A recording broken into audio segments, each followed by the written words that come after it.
Hello my darlings, I hope you're all doing very well. In today's video, I'm going to be talking about a condition, a disease, an issue that I've had for many years, but it's been getting a lot worse over the past couple of months. I know why, but I'll talk about that more as the video goes on kind of thing. But I wanted to quickly do a quick introduction to anyone that might stumble across this video because they're looking for people to give them answers, or people looking for content related to this issue and they want to see, if they have the same symptoms or the same experiences. Like sometimes people will just search whatever and then my video might pop up, okay? So for those who don't know, my name is Lauren. I am 32 years old. I'll be 33 in January. I mainly make tattoo content. That is the topic that I focus on when making content. I have been doing this I've been doing this full time since 2018, but I've been making content since like 2015, I think it is, but it's been my full-time job since 2018. I think that's pretty much all I really need to say on who I am, right? I've wanted to make this video for a while, but ever since my symptoms have got worse, I've been like, I have to make a video on this. It's got to be done. So the condition I have basically is the fact that I can't burp, which is like, okay, right, cool. What about it? That doesn't seem like a big issue. That doesn't seem like it would affect you. Like, wow, you can't burp. Like, it sounds incredibly silly, I know. And it probably doesn't sound too drastic or too painful. Like, it just doesn't sound like much of anything, okay? I understand that, and I know, I'll put my hands up here right now and say I know there are much worse conditions. I know there is much worse illnesses than this, but I want to share my experience. I want to share everything that I have to deal with on a daily basis because of it. So the time right now that I'm filming this, it's Wednesday the 9th of November. It is it's 18:40, which is 6:40 p.m. And I haven't eaten today yet because of this. Like I was saying, I can't burp, which means air cannot escape and it sits in my stomach. I become incredibly bloated. It becomes incredibly painful, and it basically means I'm out of the count for the day. So if I have to film videos, I cannot eat until I film my videos, for reasons I'm going to show you in a little bit. So that's one way it affects me. And as someone that suffers from hanger, which is when you get angry when you're hungry, trying to film videos in this condition, being hungry right now, it's a lot. Other symptoms that I get is, I get this weird gurgling noise in my throat. It's like the trapped air moving like a lava lamp up and down my esophagus area. And then I do these really random loud hiccups. I guess it's just the air moving or my stomach trying to get rid of the air. And then, the bloating happens. Like my stomach swells twice the size daily. And then the unfortunate thing is once the air decides that it wants to move away from this sort of region, like my upper stomach area, it goes downwards and then I get the cramping. And you can imagine where that air goes. It turns to toot town. Okay, I'm tooting all over the place. I'm sorry, TMI, but this is what you've signed up for clicking on this video. So that, again, all sounds maybe like a little bit like IBS and all of that, but it's bad. It's terrible. When it gets so bad, the only way I can relieve it is by laying on my back. And imagine you're out to dinner with your friends or your partner. You're eating, you're drinking, you're laughing, you're having a good time. The trapped air starts happening. You can't lay down on the floor when you're out in public without being questioned or, possibly sectioned, okay? You can't do it. So you have to sit there and suffer. And it's miserable. It sounds like I'm taking this very lightly because I'm kind of laughing and joking about this, but this is starting to affect my mental health, which is something I've struggled with, again, for the majority of my life. I suffer with anxiety and depression. Anxiety, I've definitely had since I was a kid. Looking back, I was an anxious child, and depression was something that kind of kicked in when I was around about 18, and my anxiety depression was at its worst when I was 18, 19, 20, 22, and I have definitely recovered a lot when it comes to my anxiety. I used to never leave the house. A lot of things would trigger me and make me think, oh my god, I can't go out to here because of this, or I can't do this because of this, the usual anxiety things, right? Now, because my No Burp situation, there is a name for it. It's called RCPD. hang on, I will try and attempt to say the full name of it. Good luck to me. So this is the condition I have. It is retrograde cricopharyngeus, oh my goodness, cricopharyngeus dysfunction. And it's basically the inability to burp. Since my RCPD has got worse, my anxiety is starting to get worse because I'm now thinking, well, I can't do that because it's going to aggravate my symptoms and I'm going to be struggling to, you know, be alive. Sounds dramatic, but so like going out for food and all of that is something that's starting to give me anxiety again, because that was one of my main triggers when my anxiety was really bad, like 10 years ago, like going out to eat and all of that. That was for other reasons. But now the reason is RCPD. I'm like, okay, well, I can't have anything fizzy. I've got to chew slowly. I've got to eat slowly. And then obviously if you're on a table with people that are eating quickly, you kind of you don't want to look like the weirdo that's eating slowly, right? And then it's a case of, okay, so if I'm going to, like, I would sometimes meet my friend Carby in London, and I'm like, okay, if we go out to eat and all of that, and we're talking and laughing, obviously when you do that, you're taking a lot of air. Most people just burp it out. I cannot do that. And then I get all my symptoms and it just makes me feel anxious just thinking about these situations now. And I'm scared.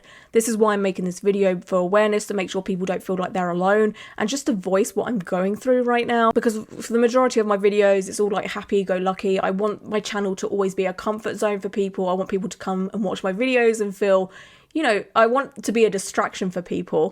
So when I always feel bad talking about the negative stuff that's going on in my life because I don't want to bring a downer on anyone. But this has gone from, you know, physical effects to mental now. So if we quickly look at some of the symptoms from this website here, I just want to say that this condition didn't have a name or a diagnosis until 2019. So there's been people living with this for years and years and years and years with no answers, no research or minimal research done on this. And thank the Lord for places like Reddit and TikTok where people are talking about this, that it's becoming more known and all of that. There is the Reddit page, which is /No Burp, which I have been a huge lurker of for a while. And especially since my symptoms have been getting worse, it's such a comfort place to know that I'm not alone. But yeah, anyway, here's some of the symptoms here. Inability to burp or belch, a pressure sensation in the upper neck or lower chest. I get this like sensation down here, sort of like sternum area. Associated loud gurgling sounds, which can be socially embarrassing, which is incredibly correct. Tom hears these noises every damn day. Tom's my boyfriend. But yeah, we live together and he hears these noises non-stop. Luckily he understands, but oh god, coming across people who don't know what's happening, you make these weird noises, they're like, what the hell is that? Chest pain or discomfort in the stomach region. Yep, it's mainly, I feel incredibly full like this. Excessive bloating in the abdomen and belly, excess production of flatulence and gas from the back end, painful hiccups. Yes, some affected people also describe difficulty vomiting. This kind of sometimes does go hand in hand. If you suffer from this, you may know what I'm about to say. I am emetophobic, which basically means I have a fear of throwing up, people throwing up near me, seeing people throw up, all of that. Like, it's something, again, I've lived with since I was a kid. I cannot deal with throw up, okay? It's just, it makes me anxious as well. And I need to touch wood because, oh god, again, emetophobic things, right? Touching wood, I don't want to jinx this. I haven't thrown up since I was 2 weeks away. Like, I remember the day. I remember it happening. Again, emetophobic things. Last time I threw up, I was 2 weeks away from being 15. I'm now 32. You know, like, emetophobia ruins my life. It rules my life, and I will do anything in my power not to throw up. Like, anything. Like, I am, you know, a very kind, caring person for the most part. If you have a cold, flu, COVID, whatever, right? I will happily look after you, baby you, pat your head. If you have an illness where you can throw up, where you're throwing up, like you have a stomach bug or all of that, I'm gone. I am gone. I'm isolating myself far, far away from you. There was this time in 2019, my sister got norovirus. I phoned my best friend up straight away and I was like, I have to come and live with you. Sophie, my sister, is throwing up. I can't be in this house. I cannot catch it. Please, can I come and stay with you for a week? And luckily, you know, she was there for me and all of that. From doing my research on looking at the Reddit No Burp situation where people talk about their RCPD situation, a lot of people do have emetophobia. So it's kind of maybe, what's the word? Is it psychosomatic maybe? But looking back, even before I even knew like what emetophobia was and all of that, like when I was like, I don't know, 3, 4, 5 years old, I didn't burp then either. So I feel like this is something that I've had anyway, and then maybe my emetophobia has triggered it even more. But yeah, like, I don't know how it does it or why it does it, but anyway, what RCPD really is, there's a valve that lets you burp.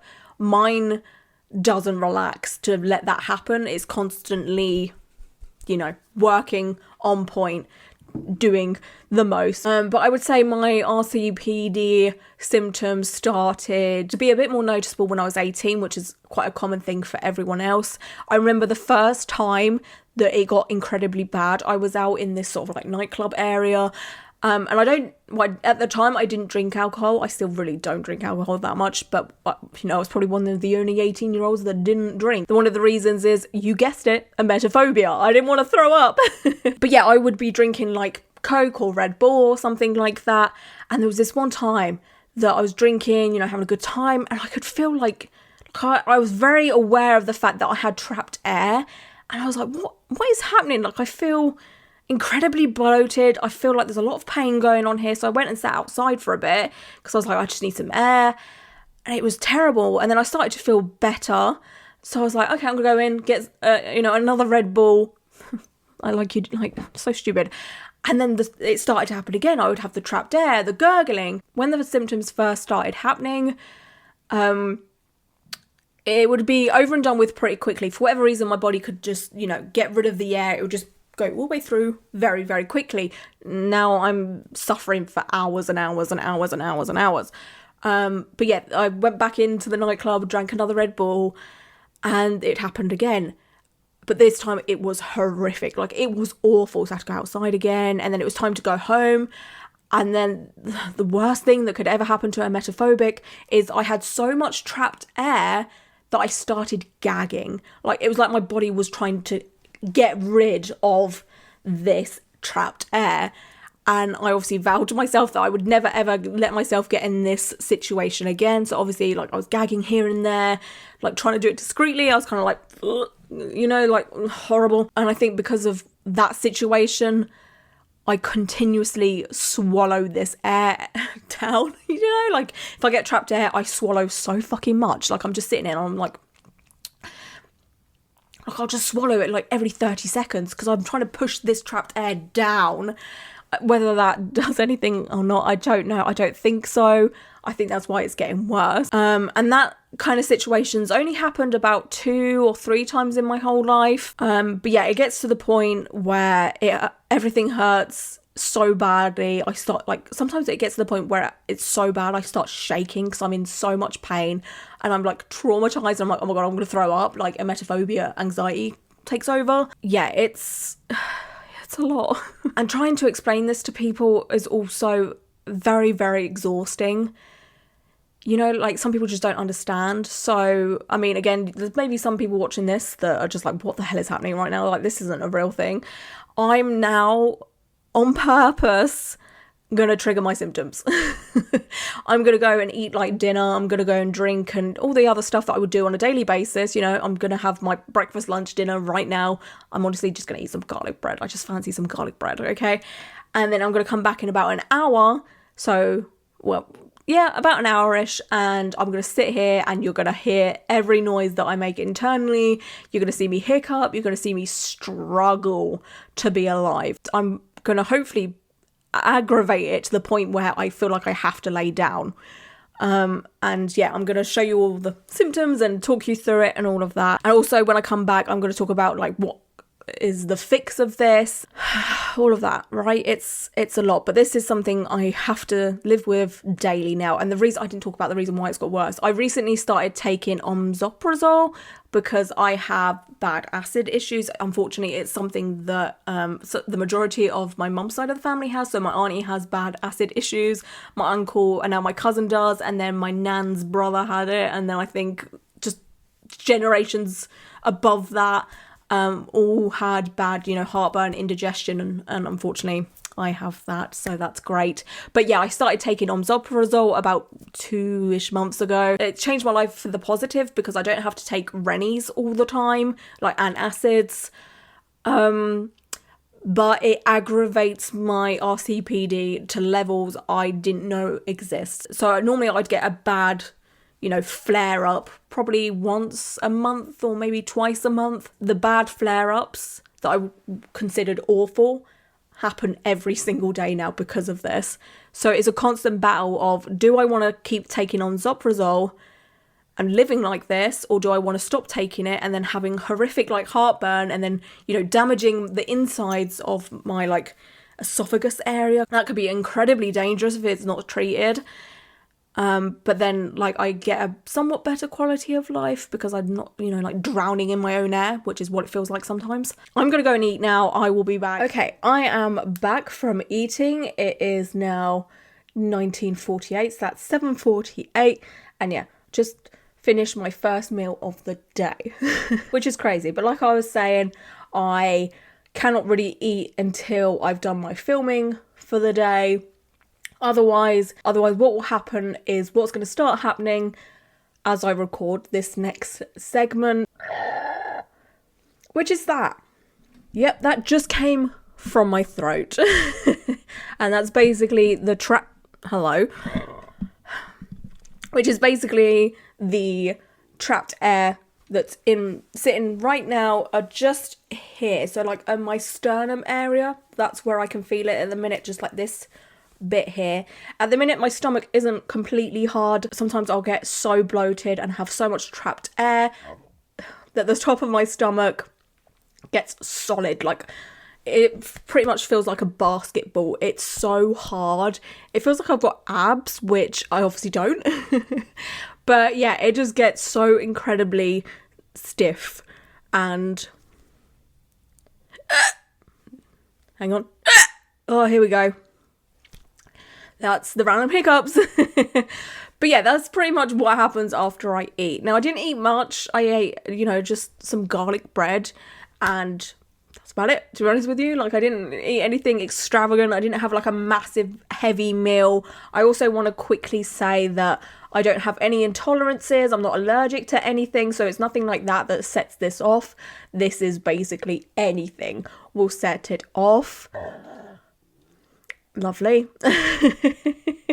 But the minute my symptoms right now, this is probably a 4 out of 10. A 10 out of 10 is when I feel like I have to lay down. This is so embarrassing.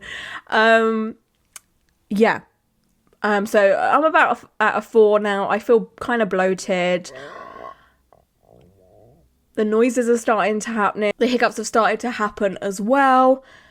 But we're okay. I can go about my daily life. I don't feel like I have to, lay down or give up for the day. As my food digests, the more I talk and take in air, it's going to get worse and worse and worse and worse and worse. I'm sure there is going to be some questions of can you feel this stuff happening? Do you know when it's going to happen? I know when the gurgling is going to happen because you can kind of feel it bubbling up. I guess it's the same as if you can burp. You can sort of feel it coming. Same with the hiccups. I can normally feel when they're about to happen. I don't know how or why. I just know. For the most part, I can try and keep them quiet, but sometimes they will just be so loud and obnoxious. Again, luckily, the people closest to me know, my situation, and they're not surprised by it anymore. They're not like, oh my God, what is that? Why is this happening? Are you okay? Which sometimes when I meet someone new or I come across someone that I don't see that often,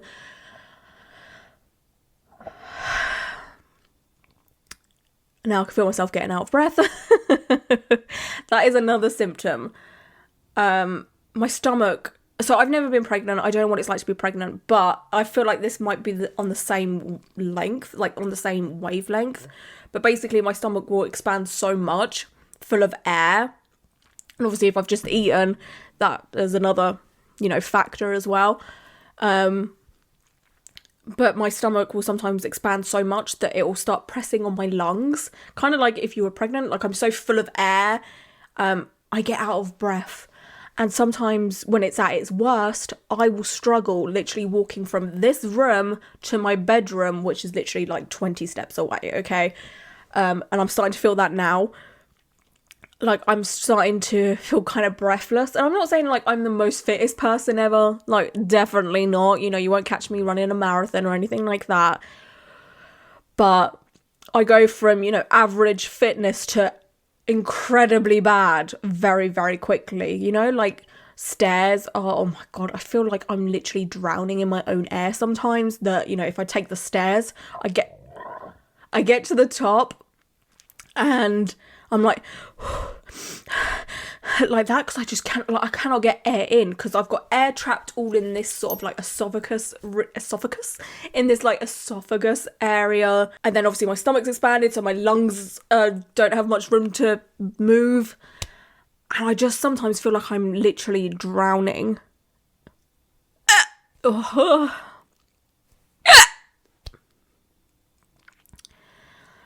So that's when it gets pretty bad. At the minute, I think I'm now at like a 5 because I've been talking, more air's getting in. So again, this is when I start to feel kind of uncomfortable and kind of a bit like, oh, maybe I should just like sit down, calm down for a bit. Maybe I should just lay down. Maybe I should just shut the fuck up for a bit, and obviously for the majority of people, you can't just do that. You can't just sit down. You can't just lay down and get over this. I'm very, very lucky in the fact that I'm self-employed, so I make my own hours, I do what I want when I want, kind of thing.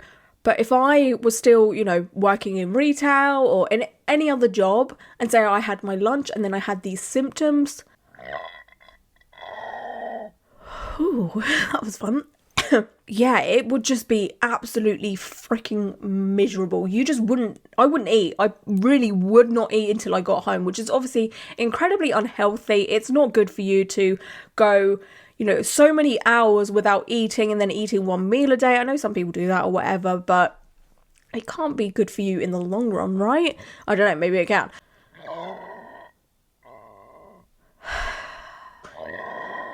Ooh. But yeah, my heart fully goes out to those that struggle with this and have, a normal life where they do like a 9 to 5 and they have these symptoms all day, every day, and they cannot relieve themselves, or they have to adapt to their condition by not eating or drinking or, whatever. And it can really suck the fun out of everything. Like I was saying, it makes me feel anxious just thinking about going out to eat and then going to a show. One example I have is me and Tom went to see Kendrick Lamar recently. My choice, my type of music. Tom, it's just not his type of music, but he did me a solid and he come with me, bless him. And yeah, I said to him the day before, is there any way, because normally if you go out to a concert or whatever, you go out for dinner beforehand, it's like a nice evening out. But the day before, I said to Tom, I was like, is it okay tomorrow if we kind of eat before we leave? And then that gives me time to just, lay down, have a nap. And then... God. And then, like I can actually enjoy this concert. I've wanted to see Kendrick Lamar for so long. I just didn't want anything to ruin it. I didn't want to be in pain. I didn't want to be suffering like this while seeing someone that I've admired for years and years and years. So like I had to, like change what I would normally do to accommodate this. I feel like that's now going to be like the rest of my life until I either, go and try the cure for this, or like this is my life now,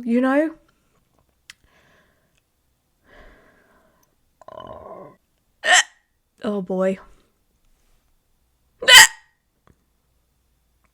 Oh, that hurt. That was a painful one. Ooh. I can feel like this tightness here when after one that's painful, you know, like it's just like incredibly, oh, it's horrible. So now I would say I'm probably at a 6 when it comes to uncomfortability. Like I can definitely feel like my stomach is starting to feel pretty hard. And it's harder for me to talk, it's harder for me to breathe. I feel like I'm starting to drown in my own air. And I've only been recording this second part for about 15-ish minutes. You know, obviously I do like edit here and there and what have you, just to make things better.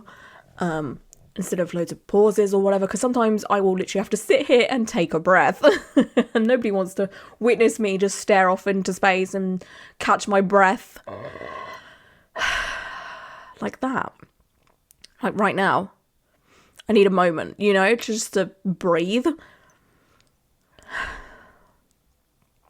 But yeah, this is pretty much controlling my life at the moment, and I don't want it to be a thing. I don't want this to be the rest of my life, you know. Ooh, that hurt. And yeah, now, like I said, I've just eaten. Now, this whole situation, like the noises, the hiccuping, this is going to be my life now until I go to sleep.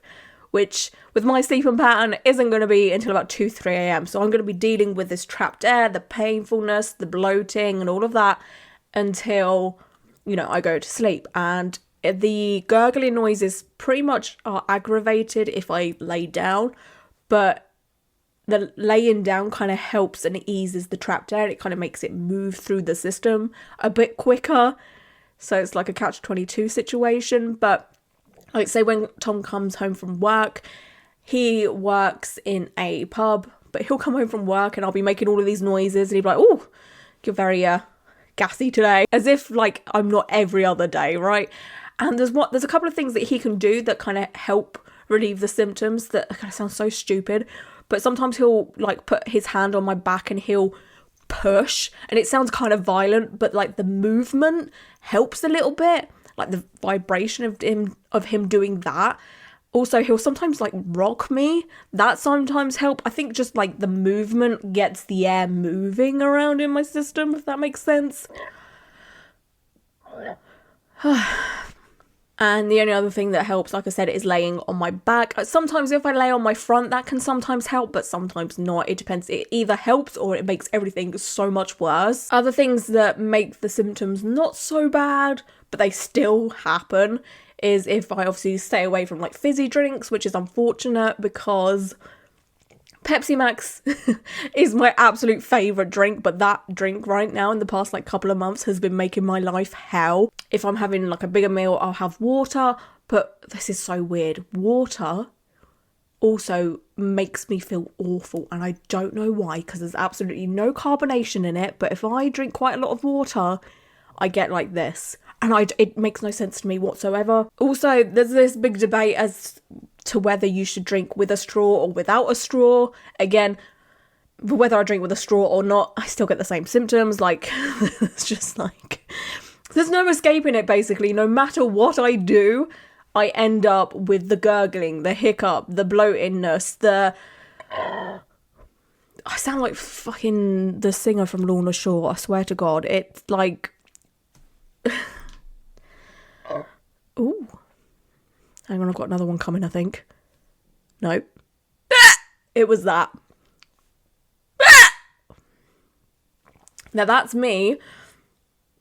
Oh, that's me not controlling it. That's me just being like, I don't give a shit. The noise is coming out with it. I can try and make that not happen, but then it makes all the bloatingness even worse. It's like swallowing the air. I get much more bloated and it's just, ugh. So there is a cure, and that is to have Botox injected into the muscle that makes all of this happen.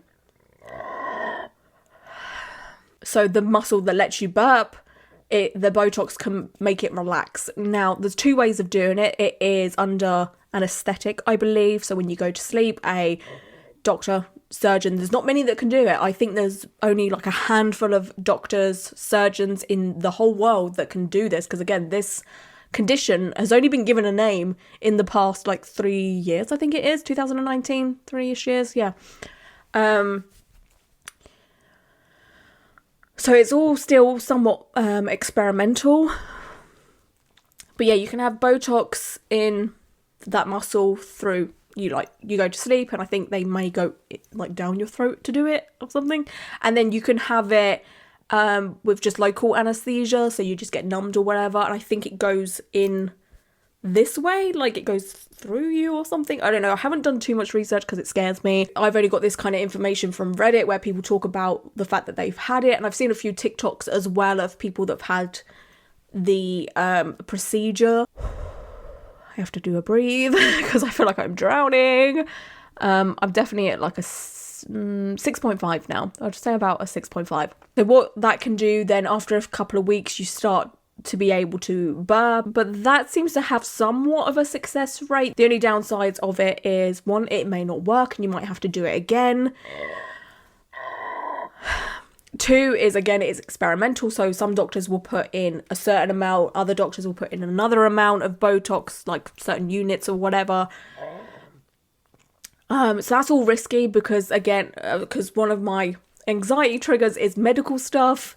So like going to a doctor who they know what they're doing, obviously, otherwise they wouldn't be doing it, but because it's all so new, that kind of scares me. Another thing is, like I was saying, not many doctors do it. Another thing is it's all private.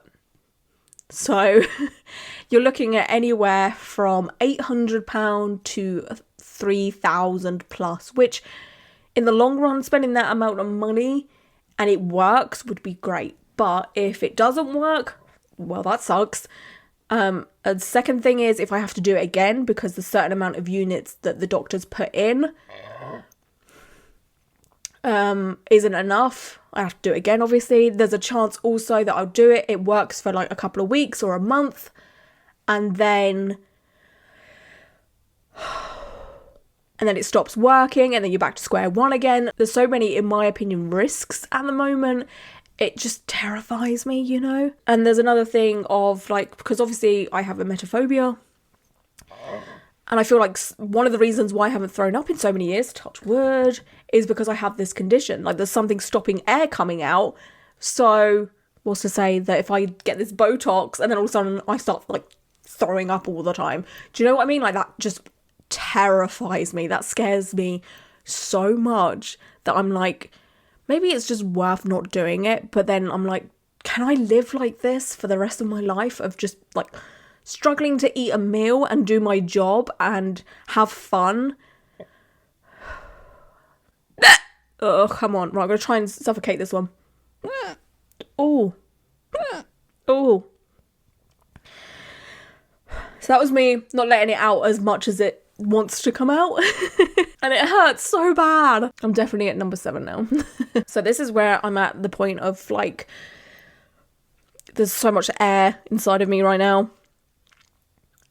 And it's a struggle, you know? Like I just feel like, I can't explain it. I just feel like I just have no lung capacity. Like it's gone.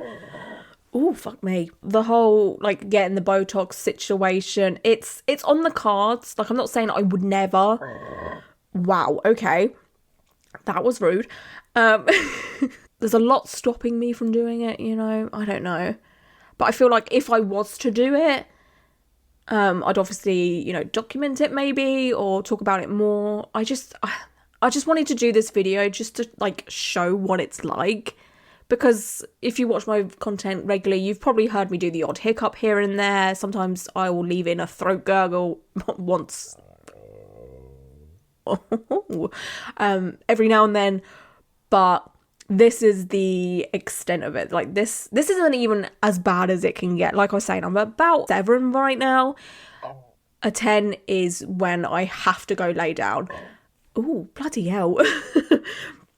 And I'm at the point where I start shaking. I just want to shut off from everyone. I don't want to talk to anyone. I just want to be left alone. I just want to kind of just this is going to sound so dark, but I just want to like slip into a coma and wake up and feel okay. Do you know what I mean? Like, it sounds so dark, and I'm sure there's maybe a couple of people still watching this being like, oh my God, this really doesn't sound that bad, or you're being over dramatic, or like, get over it. You know, there's worse illnesses in the world, which I know there is, like, but it's just so hard to explain. Like, unless you deal with this, I don't think anyone can understand. Like, even my boyfriend Tom, I don't think, like, he's very sympathetic and all of that, but I still don't think he would understand. I don't think anyone understands unless they have this condition, disease, whatever it's called. I don't know. And then that can be incredibly frustrating, because, like, everyone can burp, right? Like, I'm the only person I know that does this.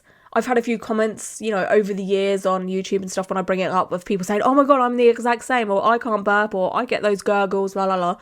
So hopefully a couple of those people are watching this video and can kind of, like, I don't know, sympathise with it or whatever. There's these tablets I can sometimes take, but to be honest, they barely do anything nowadays. Oh, fuck me. I can't even get a word out without gurgling. Other than that, it's a case of I just have to lay down. Like, I have got to lay down. Like, sitting up doesn't help. You know, because I'm sitting up right now. My symptoms are not going away. Oh God, here we go again. I can feel it coming. Oh. No, I do not like, what's the word, like, muting them, because it hurts even more. I just have to let it out. Oh, all jokes aside, this sucks, okay? It sucks. I wouldn't wish this on freaking anybody. But yeah, I don't know what else I thought I was going to get from doing this video, to be honest. I just want to do it to make people feel like they're not so alone, maybe, if there's anyone struggling with this, or more awareness, because I mean, this isn't going to be like a popular video on my channel by any means, because it's not tattoo related, but you know, there's like 150k people subscribed to me, so I'm hoping at least 2k people watch this. You know, that's 2,000 people more that get to see the symptoms or become more aware of this situation, and I kind of want to make it somewhat my mission, maybe. I don't know, maybe just I kind of just want to make more awareness for this. I don't know how. I don't know how. I don't know how I'm going to do this. I don't know what my strategy is or what I can do. But I guess this is the start of it, or the most I can do right now. So, yeah. Oh, I haven't mentioned, but I haven't been to the doctor for this. I just want to put that out there. I have not been formally diagnosed in any way, shape or form. One being, I've read experiences of people on Reddit and they've basically been laughed out of the doctor's surgery, like they've been mocked and, you know, been falsely diagnosed with other things like IBS and all the other sort of bowel issues people can have. And it's a case of, you know, you have it. Like, sometimes people are like, oh, you shouldn't self-diagnose, but like, what else can, like, there is, I'm living proof of this illness, okay? Like, you've heard it, you've seen it. I mean, I hate going to the doctors as it is, like I just said, you know, medical stuff gives me anxiety.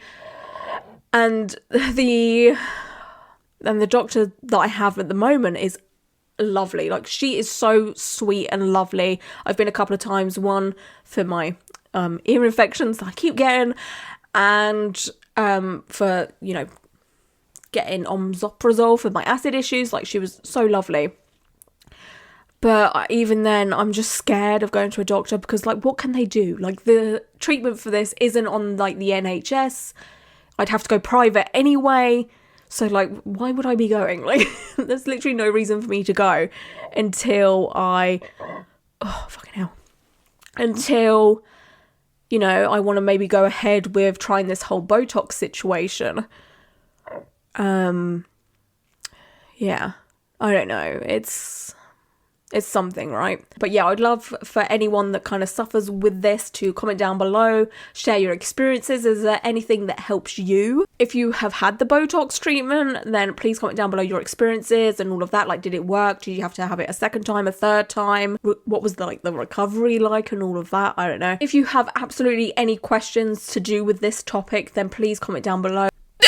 Oh, fucking hell. I'm a nightmare to live with. I honestly feel so bad for Tom because I'm just a music box that makes noises all the freaking time. And oh my God, I have this thought all the time as well. But imagine there was like a zombie apocalypse, because I've recently just like caught up on Walking Dead. I would be the worst person in a zombie apocalypse. You know when you've got to try and be quiet because there's freaking zombies everywhere? I sound like a zombie as it is. Maybe I would actually fit in.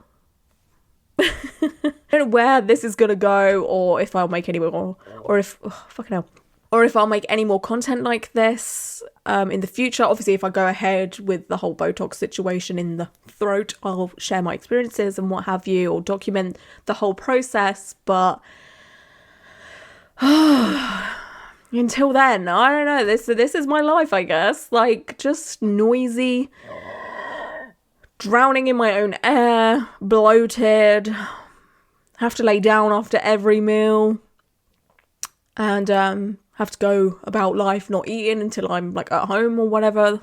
Like, I just don't know. Goodbye. I couldn't have planned that any better. Thank you so much.